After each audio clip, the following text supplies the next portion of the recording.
Bismillah, perkenalkan nama saya Ahmad Ghazali. Kali ini saya akan membahas ledakan ekonomi, terkhususnya salah satunya poin yang ketiga, yaitu wisata luar ruangan. Nah, sebelum kita lebih jauhnya, kita berbicara tentang wisata luar ruangan. Nah, kita berbicara tentang wisata luar ruangan. Nah, wisata luar ruangan ini bahwasannya adalah wisata yang sangat-sangat digemari oleh kaum muda, terkhusus hingga menjadi ledakan-ledakan ekonomi, terkhususnya di pandemi COVID-19 ini. Nah, wisata itu adalah suatu rekreasi yang secara jalan-jalan, baik itu bersama keluarga, sahabat maupun teman-teman, baik itu dari teman dekat maupun teman jauh. Nah, ini dalam satu hal ini wisata yang ditemukan yakni adalah di luar ruangan, yakni adalah outdoor seperti itu. Nah, kita tidak akan lagi normal seperti semula. Oleh karena itu kita maka perlu mewaspadai jangan sampai tempat-tempat wisata, bagaimana cara kita mengeluarkan layanan wisata yang tergerus hal-hal baru yang berubah. Nah, ini menjadi salah satu kenapa ledakan wisata luar ruangan ini menjadi ledakan ekonomi, terkhususnya kondisi pandemi ini. Karena kenapa bisa begitu? Karena kita harus menerima perubahan-perubahan yang terjadi, hal-hal yang baru yang terjadi, dan mengantisipasi bagaimana ketika kita tidak akan berubah. Seperti begitu mengenai ledakan ekonomi dari kondisi pandemi dari wisata luar ruangan ini. Nah, kali ini tempat wisata yang digemari kaum muda adalah wisata luar ruangan, termasuk juga tempat-tempat untuk berkumpul, apakah itu melakukan meeting atau juga melakukan wedding. Nah, ini menjadi salah satu tempat-tempat yang sangat cocok buat para pecinta yang ingin berdiskusi dan juga ingin melakukan acara-acara sambil menikmati indahnya alam. Nah, ini termasuk wisata luar ruangan, teman-teman.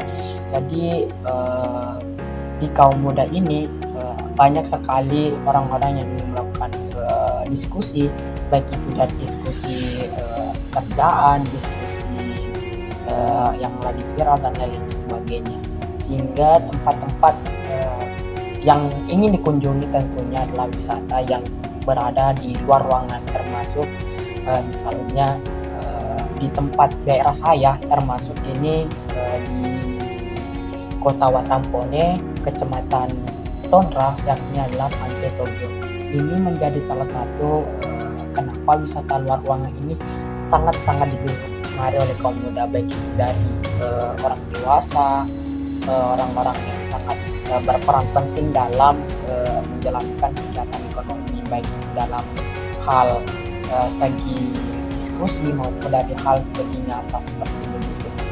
Nah, dan juga orang-orang juga akan melakukan acara-acara seperti kegiatan luar, misalnya pernikahan di alam terbuka. Ini menjadi salah satu momok kenapa banyak sekali juga orang-orang yang ingin melakukan acara di tempat wisata yang outdoor ini, yakni luar ruang ini, karena sambil menikmati alamnya, sambil menikmati keindahannya, juga lebih nyamannya dilihat dan keindahan juga dapat dalam wisata luar ruang ini.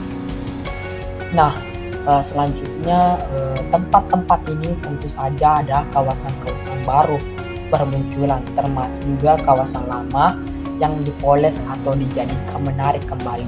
Menarik sekali pembahasan ini, bahwasannya kawasan-kawasan lama dan kawasan-kawasan baru bermunculan. Misalnya kawasan-kawasan baru, contohnya di daerah saya lagi, misalnya yang saya sudah sebutkan yakni adalah ada yang namanya di Kecamatan Tonra yakni Puncak Kelor, ada juga di Kecamatan Tonra itu Pantai Togyo. Nah, ini menjadi salah satu hal-hal yang bermunculan, termasuk wisata luar ruangan, sehingga kita dapat melakukan diskusi di dalamnya maupun melakukan acara-acara yang terdapat di dalam tersebut, baik itu wisata yang berupa pantai, baik itu wisata berupa yang berpuncak. Nah, jadi misalnya yang kawasan-kawasan baru, sehingga bermunculnya banyak-banyak kawasan baru ini menjadi salah satu pemicu dari ledakan ekonomi ini, terkhususnya kondisi pandemi ini. Banyak sekali anak muda yang ingin melakukan kegiatan di luar ruangan. Nah, jadi karena begitu bosannya di dalam ruangan, jadi makanya kaum para muda ini, termasuk dari diri saya pribadi sih, mengenai dengan kita melakukan acara di luar ruangan dan bukan di dalam ruangan. Salah satunya alternatifnya adalah wisata luar ruangan ini. Jadi alternatif ini sangat memberikan ledakan ekonomi yang sangat mencolok. Dia termasuk poin yang ketiga dalam ledakan ekonomi. Nah, terkhususnya di kondisi pandemi ini. Nah, selanjutnya misalnya kita beralih ke daerah Jakarta, misalnya di kota kita, yakni di Jakarta. Masyarakat Jakarta misalnya sudah sejak awal pandemi tiba-tiba menemukan yang namanya wisata luar ruang ini, yang memungkinkan dan sangat menarik, sekitar 30 km keluar dari Jakarta. Mereka menemukan yang namanya Cerung Bidadari, Cerung Putri Kencana di kawasan Sentul. Menarik sekali bahwasannya wisata luar ruang ini bukan hanya ditempatkan di ibu kota saja, tapi di dekat-dekat ibu kota, sehingga banyak kaum muda, orang dewasa, keluarga dan lain sebagainya ini menjadi salah satu untuk pergi untuk berwisata luar ruang ini. Di contohnya saja yang sudah saya sebutkan, yaitu Cerung Bidadari dan Cerung Putri Kencana di kawasan Sentul. Nah, di sana juga mereka melakukan trekking, camping di Cisadon. Nah, ini bukan hanya dari tempat wisatanya alamnya, tapi kita juga bisa menikmati trekking yang dilakukan di Cisadon itu di kawasan Sentul.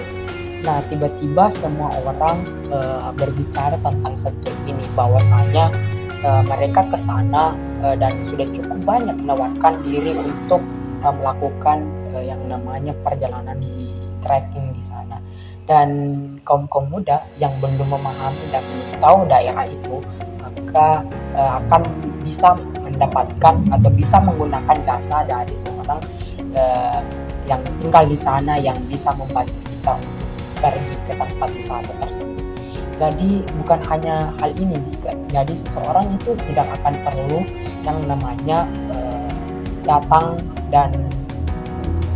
dan sendiri saja, tapi kita punya program-program sehingga program tersebut bisa mendapatkan pendapatan baik masyarakat setempat maupun masyarakat luar, sehingga wisata luar ruangan ini menjadi ledakan ekonomi yang ketiga dari pada terkhususnya pada kondisi pandemi ini. Nah, bukan saja trekking yang disukai oleh kaum muda, tapi juga menggemari yang namanya atau menikmati yang namanya glamping. Ini menjadi salah satu glamping yang sangat digemari oleh kaum muda, sehingga menikmati alam-alam di malam hari tentunya. Jadi bukan hanya tempat-tempat untuk trekking saja, tapi juga ada juga tempat wisata luar ruang untuk glamping, pasang tenda dan lain sebagainya.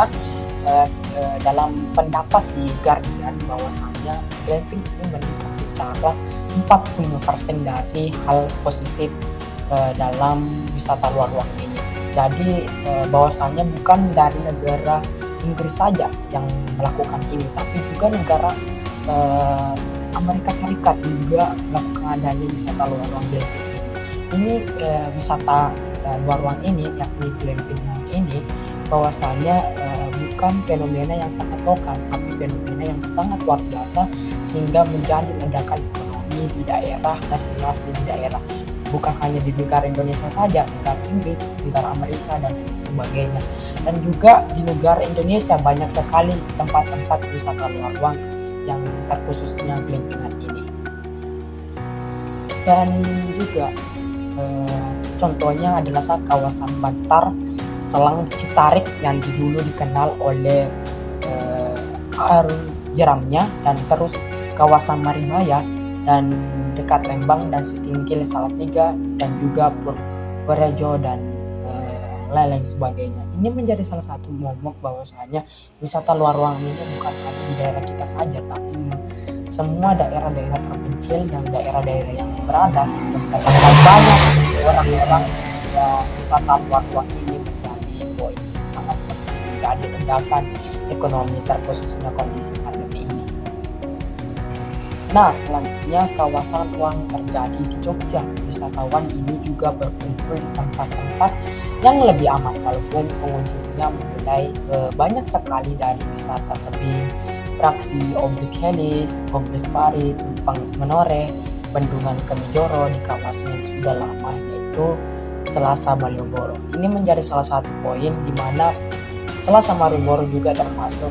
Di Malioboro itu juga ada namanya Selasa Malioboro. Sebentar lagi akan berkembang sehingga bukan hanya di Jogja saja, tapi juga melainkan di Medan maupun Surabaya.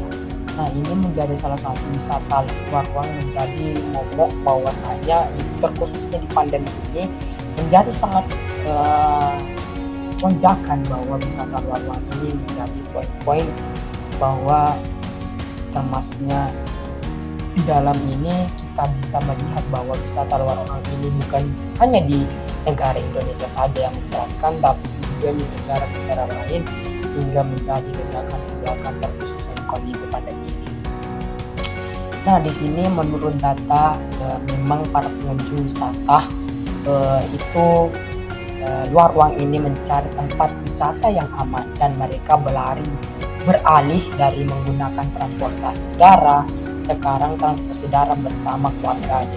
Nah, di sini menjadi kenapa menjadi untuk pengunjungan wisata luar ruang ini bukan hanya dari beralih dari transportasi udara menuju ke transportasi darat. Misalnya kita menggunakan mobil pribadi, karena pada dasarnya kita menggunakan transportasi udara, kita kesulitan untuk berakses karena transportasi udara ini bisa menimbulkan yang namanya pandemi atau penyebaran virus pandemi COVID-19 ini. Jadi banyak sekali orang-orang pengunjung wisata luar ruang ini menggunakan transportasi darat, yang misalkan kita ke suatu tempat yang menggunakan misalnya daerah saya ini terkhususnya misalnya di daerah Kota Watampone yang menuju ke Kota Sinjai. Di situ ada memiliki perjalanan cukup jauh dan menggunakan transportasi darat. Tentunya pilihan utamanya transportasi darat, dan kita akan sampai di sana menggunakan mobil pribadi tentunya. Jadi ini menjadi salah satu wisata luar ruang di sana. Di sini adalah hutan mangrove dan kita punya tongke-tongke, dan ini menjadi salah satu kenapa kita harus hal-hal yang baru itu harus kita berubah. Jadi cara kita menawarkan atau mewaspadai wisata luar ruang ini bagaimana kita menerima hal-hal baru itu, dan kita tidak boleh merubah hal-hal yang kita sepantasnya ingin diperjuangkan, baik itu dari budaya, adat, dan lain sebagainya. Nah, Google Trends menunjukkan angka pencarian tempat wisata misalnya di Bandung ini meningkat sebesar 330%. Wah, sangat luar biasa. Cerung juga meningkat sebesar 330%. Kemudian Bukit Pelangi ini meningkat sebesar 85%, dan wahana-wahana yang terdekat sehingga bisa dikunjungi meningkat sebesar 90%. Dan staycation sudah lama populer meningkat sebesar 220%, dan jadi menjadi salah satu ledakan ekonomi, sehingga persen-persen yang kita lihat sebetulnya bahwa di kondisi pandemi belakangan ini terjadi wisata luar sangat melonjak, jadi ledakan terkhususnya poin yang ketiga di ledakan ekonomi.